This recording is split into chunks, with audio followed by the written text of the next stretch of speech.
ಮತ್ತು ನೇಮಕಾತಿಯಲ್ಲಿ C&R rules ಅಂತ ಏನು ಹೇಳ್ತೀವಿ ಅದು ಆಗಿಲ್ಲ. ಕಳೆದ 40-50 ವರ್ಷದಿಂದ ಆಗಿಲ್ಲ ಅಂತ.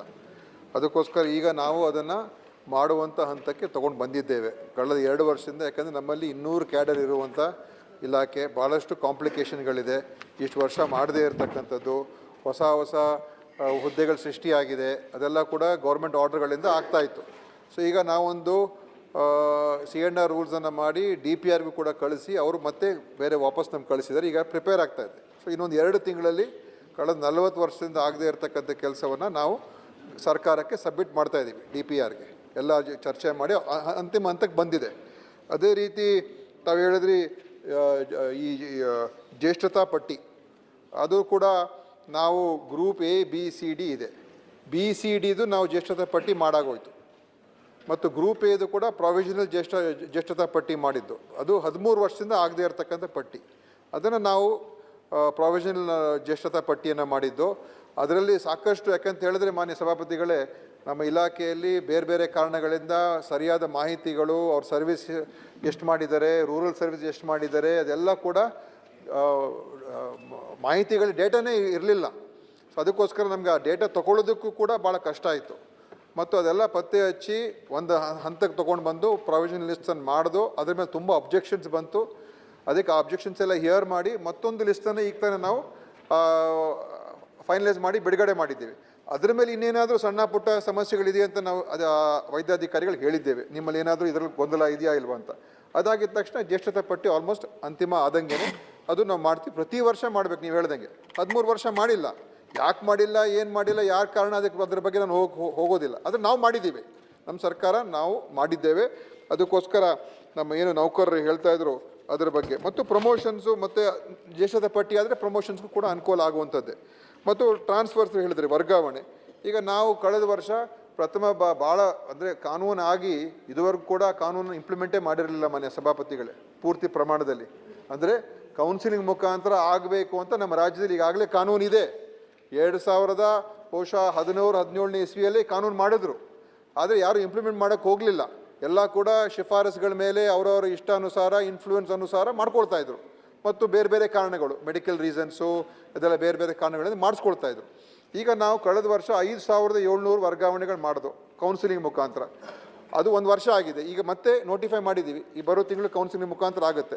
ಅದ್ರಲ್ಲಿ ಸ್ವಲ್ಪ ಅವ್ರಿಗೆ ಮಾರ್ಪಾಡುಗಳು ಕೇಳ್ತಾಯಿದ್ರು ವೈದ್ಯಾಧಿಕಾರಿಗಳು. ಕೆಲವು ಮಾನವೀಯ ದೃಷ್ಟಿಯಿಂದ ಸ್ವಲ್ಪ ನೋಡಬೇಕಾಗ್ತದೆ ಅಂತೆಲ್ಲ ಹೇಳಿದ್ದಾರೆ. ನಾವು ಒಪ್ಕೊಂಡಿದ್ದೇವೆ. ಎಲ್ಲೆಲ್ಲಿ ಸಾಧ್ಯ ಆಗುತ್ತೆ ಮಾನವೀಯತೆಯ ದೃಷ್ಟಿಯಿಂದ ಕೇಡರ್ ರಿಕ್ರೂಟ್ಮೆಂಟ್ ಆಗ್ತದೆ ಬಿಡಿ, ರೂಲ್ಸು ಅದು 2 ಮಂತ್ಸ್ ಟೈಮ್ ತೊಗೊಂಡಿದ್ದೀವಿ. ಯಾಕಂದರೆ ತುಂಬ ಕಾಂಪ್ಲಿಕೇಟೆಡ್ ಇರೋದ್ರಿಂದ, ಬಟ್ ಅದನ್ನು ಮುಗಿಸ್ತೀವಿ. ಸೊ ವರ್ಗಾವಣೆಯನ್ನು ಕೂಡ ಪಾರದರ್ಶಕವಾಗಿ ನಾವು ಮಾಡ್ತಕ್ಕಂಥದ್ದಕ್ಕೆ ನಾವು ತೊಗೊಂಡು ಬಂದಿದ್ದೇವೆ. ಸೊ ಅದನ್ನು ಕೂಡ ಮಾಡ್ತಾಯಿದ್ದೀವಿ ಸಭಾಪತಿಗಳು. ಸೊ ಆಡಳಿತಾತ್ಮಕವಾಗಿ ಇವತ್ತು ನಮ್ಮ ಇಡೀ ಇಲಾಖೆ ಭಾಳ ವ್ಯವಸ್ಥಿತವಾದಂಥ ರೀತಿಯಾಗಿ ಮುಂದೆ ಬರ್ತಕ್ಕಂಥವ್ರಿಗೆ ಅನುಕೂಲ ಆಗುವಂಥ ರೀತಿಯಾಗಿ ನಾವು ಮಾಡ್ತಾಯಿದ್ದೀವಿ. ನಮ್ಮಲ್ಲಿ ಈ ಹೈಯರ್ ಎಜುಕೇಷನ್ಗೆ ಹೋಗ್ತಕ್ಕಂಥದ್ದಕ್ಕೆ ಅವಕಾಶ ಇದೆ. ಅಂದರೆ ಇನ್ ಸರ್ವಿಸ್ ಕೋಟಾ ಏನಾಗ್ತದೆ, ನಮ್ಮ ವೈದ್ಯರಿಗೆ ಪೋಸ್ಟ್ ಗ್ರ್ಯಾಜುಯೇಷನ್ ಸೀಟ್ಸು ಸುಲಭವಾಗಿ ಸಿಗ್ತದೆ. ಯಾಕಂತ ಹೇಳಿದ್ರೆ ನಮ್ಮ ಇನ್ ಸರ್ವಿಸ್ ಕೋಟಾ ಇರೋದ್ರಿಂದ ಕಾಂಪಿಟೇಷನ್ ಕಮ್ಮಿ ಆಗುತ್ತೆ. ನಮ್ಮವರು ಎಕ್ಸಾಮ್ ಬರೆದಾಗ ನೀಟಲ್ಲಿ ಅವ್ರಿಗೆ ಕೋಟಾ ಸಿಗ್ತದೆ, ಅದರಲ್ಲಿ ತೊಗೊಳ್ತಾ ಇದ್ರು. ಸೊ ಅದರಲ್ಲಿ ಈ MS MD ಮಾಡೋದಕ್ಕೆ ಅವಕಾಶ ಇದೆ.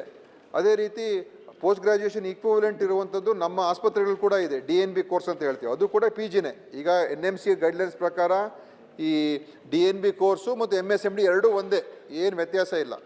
ನಾವೇನು ಹೇಳಿದ್ವು ಅಂತ ಹೇಳಿದ್ರೆ, MS MDಗೆ ಹೋಗುವಂಥವ್ರು ಏನಿದ್ರು ಅಂತ ಹೇಳಿದ್ರೆ, ಅವರು 3 ವರ್ಷ ಆ ಕೋರ್ಸ್ ಮಾಡ್ತಾರೆ, ಸರ್ಕಾರ ಸಂಬಳ ಕೂಡ ತೊಗೊಳ್ತಾರೆ, ಮತ್ತು ಅವರು ಬೇರೆ ಆಸ್ಪತ್ರೆಯಲ್ಲಿ ಎಲ್ಲಿ ಅವ್ರು ಹೋಗಿ ಯಾವಾಗ ಮೆಡಿಕಲ್ ಕಾಲೇಜ್ ಸೇರ್ತಾರೆ ಅಲ್ಲಿ ಹೋಗಿ ಕೆಲಸ ಅಲ್ಲಿರ್ತಾರೆ ಅವರು.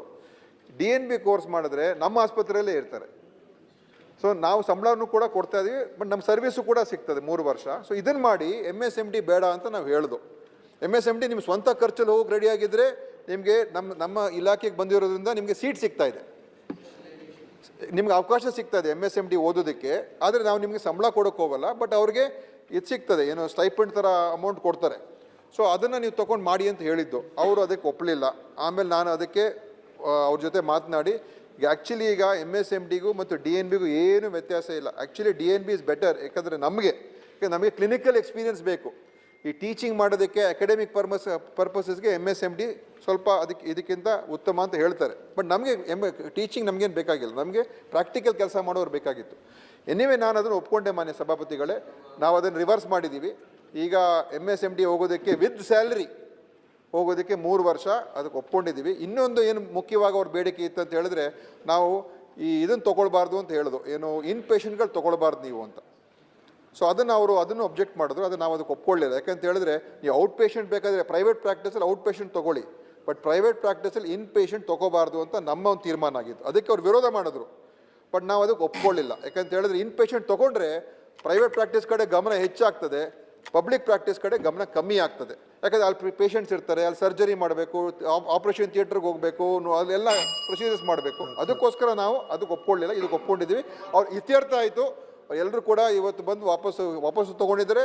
ಯಾವುದೇ ರೀತಿಯ ಸಮಸ್ಯೆ ಇಲ್ಲದೆ ಕೆಲಸ ಮಾಡ್ತಾ ಇದ್ದಾರೆ. ಗುತ್ತಿಗೆ ನೌಕರರ ಬಗ್ಗೆ ನಮ್ಗೆಲ್ರಿಗೂ ಸಹಾನುಭೂತಿ ಇದೆ. ನೀವಿದ್ದಾಗಲೂ ಮಾಡಲಿಲ್ಲ. ಯಾಕಂತ ಹೇಳಿದ್ರೆ, ಇದು ಸಂಖ್ಯೆ ಭಾಳ ಇದೆ. ಅವ್ರಿಗೆ ರೆಗ್ಯುಲರೈಸ್ ಮಾಡಿದ್ರೆ ಅದರ ಇಂಪ್ಲಿಕೇಶನ್ಸ್ ಏನು, ಮತ್ತು ಇದು ನಮ್ಮ ಇಲಾಖೆ ಒಂದೇ ಅಲ್ಲ, ಎಲ್ಲ ಇಲಾಖೆಗಳು ಕೂಡ ಗುತ್ತಿಗೆ ಆಧಾರದ ಮೇಲೆ ಕೆಲಸಕ್ಕೆ ತೊಗೊಂಡಿದ್ದೀವಿ. ಡಾಕ್ಟರ್ಸೇ ಇರ್ಬೋದು, NHM ಎಂಪ್ಲಾಯೀಸೇ ಇರ್ಬೋದು, CHಗಳು ಇರ್ಬೋದು, ಎಲ್ಲರೂ. ಸೊ ಗುತ್ತಿಗೆ ಆಧಾರನ ನಾವು ರೆಗ್ಯುಲರೈಸ್ ಮಾಡೋಕ್ಕೆ ಹೋಗ್ತೀವಿ ಅಂತ ಹೇಳಿದ್ರೆ, ಅದು ದೊಡ್ಡ ಡಿಸಿಷನ್. ಅದು ನಾನು ಒಬ್ಬನೇ ಮಾಡೋಕ್ಕಾಗಲ್ಲ. ನನ್ನ ಒಂದು ಇಲಾಖೆನೂ ಅಲ್ಲ, ಎಜುಕೇಷನ್ ಡಿಪಾರ್ಟ್ಮೆಂಟ್ ಇದೆ, ಮಹಿಳಾ ಮಕ್ಕಳ ಕಲ್ಯಾಣ ಇಲಾಖೆ. ಅದಕ್ಕೋಸ್ಕರ ಅದ್ರ ಬಗ್ಗೆ ಆಮೇಲೆ ನೋಡ್ತೀವಿ, ಮುಂದಿನ ದಿವಸ ನೋಡೋಣ. ಅವಕಾಶಕ್ಕಾಗಿ ಧನ್ಯವಾದಗಳು. ಸ್ನೇಹಿತರೆ, ಆರೋಗ್ಯ ಇಲಾಖೆಯ ಹೊಸ ಮಾಹಿತಿಗಳಿಗಾಗಿ, ಅಪ್ಡೇಟ್ಸ್ಗಳಿಗಾಗಿ ನಮ್ಮ ಚಾನಲ್ನ ತಪ್ಪದೇ ಸಬ್ಸ್ಕ್ರೈಬ್ ಮಾಡಿ, ಪಕ್ಕದಲ್ಲಿರುವ ಬೆಲ್ ಐಕನನ್ನು ಕ್ಲಿಕ್ ಮಾಡಿ. Thanks for watching. ಈ ಮಾಹಿತಿಯನ್ನು ಎಲ್ಲ ಸಿಬ್ಬಂದಿಗಳಿಗೆ ಫಾರ್ವರ್ಡ್ ಮಾಡಿ.